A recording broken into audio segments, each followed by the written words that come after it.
What's up, beautiful jellyfish? It's Tracy. Welcome to another episode or whatever video for the 12 days of MTGGoddess. So today I want to do Friday's feature cards. I haven't filmed this video like in so long. It's basically where I just talk about some awesome cards that I've noticed. It's supposed to be within every week, but that just doesn't happen. So it's like collectively in the past couple months or whatever, what cards I think are just really awesome. So let's talk about it. Let's talk about some stuff from my EDH decks. So the first deck I'm going to talk about is my Omnath deck. Couple super awesome, super sweet cards. So I finally got a Nissa Vital Force for this deck, and she is just crazy amazing. Like the fact that like she starts at 5 loyalty and then, you know, her -6, like whatever. I'm even honestly considering putting her, I think I want to put her in Superfriends. I think I do. I think she's that worth it. I think she's that good because her ult, you know, I can easily get to that, and I have a lot of drawing like land. I have like a lot of mana ramp in the deck, so I think that her ult would work really well with it. But in Omnath, she's just nuts. Like she's just one of the best cards that I've seen for it. You know, her +1's super relevant. The -2 is really good. I mean, I don't really have that many permanents in the deck. Like a lot of them are just instants and sorceries, but it's really good if they kill my like Avenger of Zendikar or something like that. So yeah, Nissa is awesome. And I'm totally slipping on what the other card is that gives them haste, but I have it in the deck too, and I forgot to grab it, but Hammer of Purphoros, you know, just being able to like have your elementals and play like 4 lands in a turn and then have Hammer of Purphoros, it just makes them so much more threatening. And I have actually used the -3 before when I really need, stuff and I have so many lands and nothing to do that. I have used that second ability before. It's not super relevant, but the fact that, you know, all your things getting haste just makes this card, it's just so nuts. It's just so good in this deck. Then we have Goblin Bombardment, and I feel like this is such an underrated, like, people don't know about this card. This is a nuts card. This saves you from basically cards that say exile things, because you're like, oh, you want to exile my board? Okay, sweet. Well, I have ways of getting them back from my graveyard, so I'm gonna, you know, sack all my things, deal damage to, you know, if you want to do it to a creature, you can totally do that, or you just want to do it to their face. They take a ton of damage, your stuff gets saved, you bring it back with graveyard abilities. To me, this is just one of the best cards of Magic, and no one talks about it. I think this card's nuts. It's really good. Someone goes to kill things, you know, or I've done it with Omnath before where I do them damage, and then they're like, okay, sweet, take it. And then I'm like, okay, sweet, well, I'm just gonna sack my things, since double triggers with Omnath dying, his things dying. So like you sack an elemental token, and then they take 4 damage basically, because they take the 3 from that and then the 1 from Goblin Bombardment. Oh, so good. This is one of the best cards in Omnath. I love it. And another best card in Omnath is Parallel Lives, because it doubles the amount of tokens. I mean, one of the best cards in the deck. I don't know if I need to say any more about it, but Parallel Lives is sweet. The last card, and I love this card, is Shamanic Revelation. This card has saved me so many times. I've been like at 5 life and I was like, Shamanic Rev, gain like 30 life. It's just been so useful. It's card draw stapled onto gain life. This card really could just say draw a card for each creature you control and I would be happy, but the fact that it's got gain life stapled on top of it just makes this card busted. So amazing. I love Shamanic Revelation. I just, seriously, like, that's one of the cards that I'm like, oh, I really need to have cards in my hand. Hopefully Shamanic Revelation comes out soon. Okay, now I want to talk about Tasigur. I haven't been playing Tasigur actually that much, because Superfriends is like, just because it's the newest deck that I've built, so I'm just like, still in the process of, not really testing it, but I just realized that oh no, not every card, 3 of these 5 cards that I have laying here are shiny. That makes me really happy. I'm not saying I'm trying to foil out Tasigur, but I like foil cards, so we'll see. First card is Bane of Progress. I've found, like, all the time that this card has just been super useful. Like, there's been rare times where I'm like, I don't need a Bane of Progress right now. You know, you're playing big games of EDH with a lot of people, and they're playing all these mana rocks, and they're like, Thran Dynamo, Soul Ring, everything, and you're just like, nah. And then you just get this really big dude, and the fact that it's an ETB, and I like bring things back with Tasigur from the graveyard, so Bane of Progress is really sweet. I like it. I just think it's so good. You know, my friend Paul has like his Karn deck, and I need Bane of Progress to like wreck his day if he doesn't have Indestructible, because like there's so many artifacts, and I'm just like, get rid of. and then it gets super big. It's awesome. Okay, then we have Rune-Scarred Demon. You know, it's funny, sometimes I'll be tutoring for something, and I'm like, I'll tutor for Rune-Scarred Demon, and then I just get to tutor again because I'm just kind of left with a 6/6 flyer, which is really, really good. And then it dies, and then I get it back with something, and it's really good. It's really good. It's one of the few flyers that I have in my deck, which makes it just super important, so Rune-Scarred Demons is awesome. And speaking of ways to get things back, I have Sheoldred, Whispering One. So this card is really, really important in this deck for a lot of reasons. Well, first off, it's a 6/6 Swamp Walk thing. It's big. I like it. And then, you know, on the upkeep, you just can return target creature from your graveyard. Again, this is a lot of things with ETB effects, so I'm like, hey, get back my Rune-Scarred Demon, get back my Prime Speaker Zagana, draw 7 cards, sounds good to me. Get back just Rexage, Ewit, like, then you get back Rexage, you get back Ewit, and then you get back something else. That's amazing. That's one of my favorite things to do. So you do that, and then at the beginning of each opponent's upkeep, they sack a creature. Now, why this is really important is because, you know, people are running things that are indestructible, and you just can't do anything, or they're hexproof. You know, their particular creature's got Swift boots on it, or whatever. So you're like, hey, you sack that creature. Puts people in, like, really tough predicaments. Sheoldred is really, really good. Like, I love, like, animating dead people's Sheoldreds. Like, it's just amazing. Like, she's just great. Oh, animate dead, that card's amazing, too. I'm not going to talk about the card, but it's sweet. Okay, then we have Temporal Trespass. Now, I know this card really, like, it looks like it's so much mana, and it is. It's 8, 9, 10, 11. It's 11 mana if you hard cast it. I have hard casted this card before, okay? Like, let's be real here. I have done that. You know, one of my, like, the key things that I think I do in this deck, like, I can win in a bunch of different ways, but mainly it's Kesse Cagebreakers. So it's like Kesse Cagebreakers, they take a bunch of damage, I Temporal Trespass, take an extra turn. Like, a lot of people don't see this card coming in EDH, where it's like, oh yeah, I can just take all that damage, and then I get another combat, and then I get Kesse Cagebreaker triggers all again, and I get all of those tokens. It's just so good. Also, it's got Delve, and, you know, with Tasigur, depending on how you build the deck, is, you know, there are certain things where, times where, like, there's things that you don't want in your graveyard. Like, for instance, like, lands. I want to get those delved away, because I want creatures is the main thing that I want.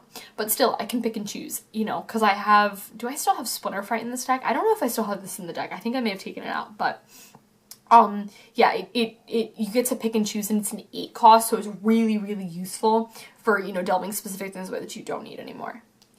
And the last card that I want to talk about with Tasigur is Deadbridge Chant. This card's really underrated in my opinion. I think that I honestly can say that if I ETB, you know, I get this card to ETB, but then someone destroys it like the next turn, I honestly can say that I still got value on it, because let's be real here, getting 10 cards in my graveyard is massive. You know, especially too when I'm getting those things and I've got like Sidisi, multicolored Sidisi on the board, and then I just get like a bunch of triggers with 2/2s, which is great. So yeah, like, Deadbridge Chant's awesome. But again, the fact that, you know, at beginning of upkeep, I bring something back with random. Oh, this is one of the synergies things with Delve too, is that I want to delve away specific cards if I have Deadbridge Chant out, because, like, there's certain things that I don't want to get back. Yeah, and it's so good. I mean, card advantage, like, you know, it stays on the battlefield, which is really good. And then if it's a creature, you just put it on the battlefield, so you don't have to pay the mana cost of it. So, like, you can just, you know, like Rune-Scarred Demon, like, you Deadbridge Chant, you get Rune-Scarred Demon again, you know, you don't have to pay for that. And then at ETBs, you get to tutor. Like, oh, synergy is so amazing. I'm so happy with this deck. Like, I'm honestly, I'm so proud of Tasigur. Like, it's been, like, my baby for a while, and it's, like, a deck I'm super proud of, because I put, like, not, like, necessarily money in it, but, like, I put a lot of, like, work, and there's so much synergy in the deck, and, like, you know what, like, it may not be, like, a deck that I go to tournaments with, but I don't want to do that anyway, and it may not necessarily be, like, the best deck in my local game store, but I have a lot of fun with it, and it is super fun, and there's a lot of synergy in that deck, and it makes me really, really happy, so I'm really proud of Tasigur. Like, it's super fun. I love the deck. Okay, now I want to talk about Superfriends, which, you know, I'm not putting one deck in front of the other and saying this is my favorite, but I built Superfriends the most recently, and when I say most recently, I actually think I finished it in, like, August, which is crazy to me, because I haven't built an EDH deck in a really long time, and I'm just kind of, like, craving building a new one, but I don't know, we'll see. It's gotta be something completely different, because I feel like I have a variety of strategies. I just gotta see. Let me know what you think I should build next. That would be really fun. thinking one of the 4-color commanders, just because I just think that's super fun. Because I have 2 mono green decks. I have Yisan and Avacyn. And then I have a 2-color deck, Omnath. I have 1 3-color deck, Tasigur. And then I have a 5-color deck. So I really feel like I'm owing it to 4-color, because I need to, you know, yeah, I should just build 4-color. Okay, so, Superfriends. So, yeah, let's get started. So the first one is Inexorable Tide. This card's not super useful in a lot of decks, but in Superfriends and, like, Infect. But really, are you playing Infect in EDH? That's super mean. That's, like, really mean. I know people who do that. It's not nice. But this card in Superfriends is just incredible, because every single thing you do, cast Proliferate, all my Superfriends get a counter. I could realistically put, I think with the amount of Proliferate that I have, oh, thanks for reminding me, guys, I need to get an Atraxa for this deck. I just remembered, I really need an Atraxa for this deck. And I'll talk about in a minute why I'm not making it 4-color and why I'm keeping it 5-color. But Inexorable Tide is super good. Anything, cast anything. You just get to Proliferate. Amazing, amazing. Okay, then we have... This card is in Russian, and I can't read it, and I'm blanking on the name. Is it not called the Gatewatch? What is this card called? I don't know what it does, I just don't know what the name of it is. It's this one. It's the thing where you, it's 6 mana, it's a sorcery. You look at the top 7 cards of your library, and then you put 2 planeswalkers onto the battlefield. It's something with Gatewatch, I can't remember. No, it's not called the Gatewatch, because that's the white one where you search for a planeswalker. Okay, whatever this card is called, I'll list it in the thing, but I can't think of it right now. Is amazing, because you pay 7 mana and, you pay 6 mana, you look at the top 7, and you get, like, major value out of it, like, almost all the time, because the planeswalkers, you know, the cheapest planeswalker I have in there, I think, is 4 mana. Like, I have Elizabeth, Ralzarek, Sarkin Vol, I think is 4 mana. So yeah, like, you have a couple 4 mana planeswalkers, and then you get, like, 2 of those, and that's, like, 8 mana of value. Like, it's just nuts. It weeds through your lands, so you know, take all those lands that you don't need, and just get major value to planeswalkers. Getting, like, a nickel bolas off this is probably, like, one of the most ideal things you can do, because that is just major value. Card is amazing. I just love it. Okay, so now I want to talk about why I am not switching over to Atraxa Planeswalkers now. I know there are a lot of people who are building 4-color Planeswalkers, but I can't because of Conflux. Like, let's be completely honest here, this is one of the best Magic cards ever, and I can't afford to take this, I can't afford to take red out. I understand that I have, like, hardly any red in the deck, and I could easily take it out if I wanted to, but Conflux is just way too good, and I really need to keep this card in here, because it has saved me so many times. Usually the top picks are, like, Doubling Season, hands down if I don't have it already. Not Revelation Sage. Narset is a heavy hitter, because her ult is just devastating. A lot of people just can't answer it. Yeah, like, no one can really deal with it if you play Narset's ult. So many people just scoop up their cards. Those are 2 top picks, and then usually board wipes, and actually one of the cards that I'm going to talk about next, but Conflux to me is just too amazing. It's just so good. Okay, then we have, really good if you have no cards in your hand. Oh, so good. Okay, then we have Merciless Eviction. I have found myself out of, you know, I've played with quite a few board wipes. I play with board wipes very frequently. But Merciless Eviction is one of my favorites because it says exile. And, like, I can't tell you how many people are like, oh, I play with graveyard strategies. Tasigur is a graveyard strategy. Like, so many people do that, and I'm just like, only I can do that. Only I can have graveyard things. Only I can have nice things. You can't have nice things. So I'm just like, boop, exile all your creatures.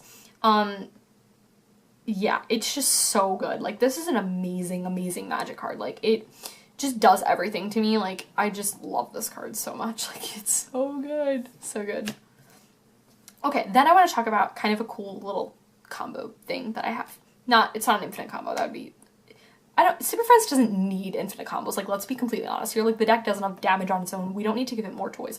Oh my gosh, by the way, new Ajani, not the one that's going in, like, the Planeswalker decks, the new Ajani, the one that's in the actual set is nuts, and he's going in Superfriends so fast. So fast.